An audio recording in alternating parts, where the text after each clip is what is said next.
تعالي اقول لك بقى لو عايزه تعملي بقى البانيه بتاع الشركات اللي بتباع في السوبر ماركت بطريقه حلوه قوي جدا.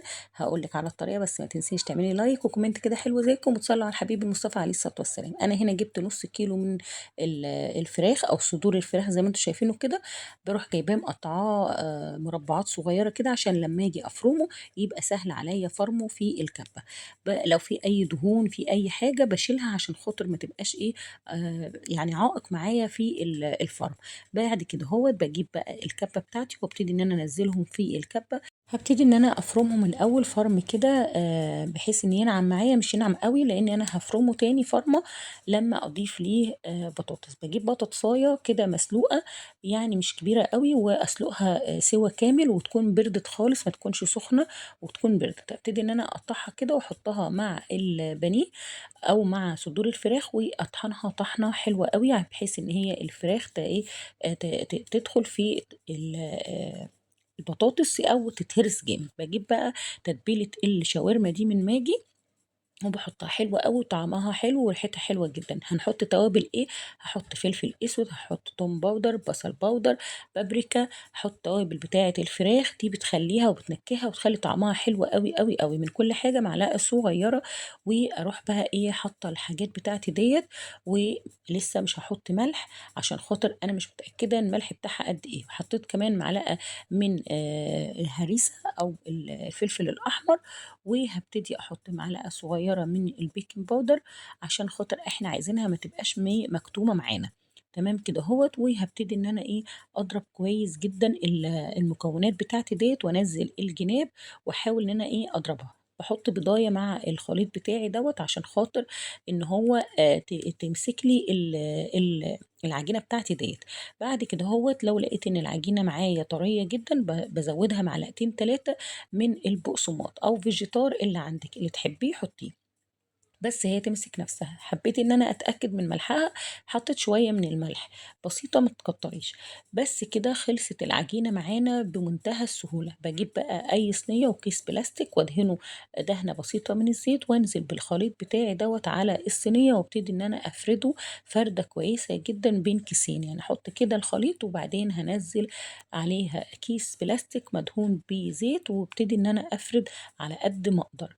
يعني هنا حبيت افردها بالاسباتيولا او اي المعلقه، فبقت تطلع معايا. فقلت خلاص كده انا سويتها بس على في الصينيه. هجيب بقى الكيس وابتدي ان اي حاجه معايا اروح فارده بيها الصينيه بتاعتي دي.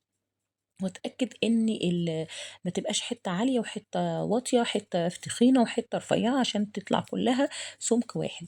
تمام. اي زياده ممكن تشيليها وتعملي بيها اقراص صغيره كده لو انت مش عايزه تعملي بالطريقه دي. بس دي اسهل طريقه جدا تطلع القطعة قد اختها ومفيش اختلاف فيها. بجيب طرف السكينة كده ظهرها وابتدي ان انا ايه، انزلها لحد تحت كده ان انا احددها واعملها بقى زي ما عايزه، مثلثات، عايزاها مربعات، زي ما تحبي قطعيها التقطيعه اللي تناسبك. تمام. هو ادخلها الفريزر عشان خاطر ايه، ساعه ساعتين كده تمسك معانا. بجيب بقى 3 اطباق، طبق فيه دقيق واحط عليه آه توم باودر وبصل باودر وملح وكمان توابل الفراخ. وهنا ده كريسبي بيتباع عند العطار، بيبقى بالشكل دوت. بس انا خدته وطحنته عشان يبقى ايه، مش ناعم قوي بس ايه، مفروم وسط. وبضايع عليها شوية ملح وفلفل وشوية مية، ما حطيتش لبن، حاجات كده. ما كلفتش يعني قوي التفاصيل بتاعتي. هنا هوت كنت اول كام واحدة كده عملتهم بايديا كانوا فايضين، ممكن تعملوهم كده هوت زي بتاع الشركات اللي هو معمول. وبتحطي فيه الدقيق وبعد كده تغلفيه تنزليه في البيض، بعد البيض تحطيه في الكريسبي دوت.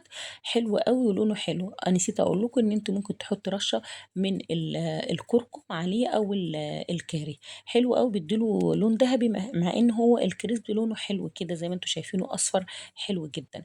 بخلص بقى الكميه بتاعتي ديت ان انا افضل اخد منها.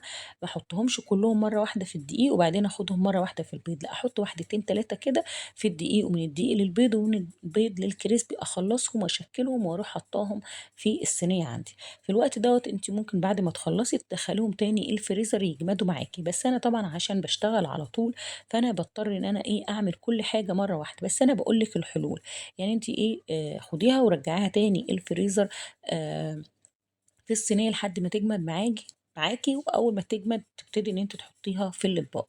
انا هنا هوت عشان انا هعمل منها غدا او هنتغدى منها، فعملتها زي ما انتم شايفين كده وخلصت الكمية بتاعتي. بسم الله ما شاء الله اللهم بارك، قطع معايا كمية كبيرة جدا.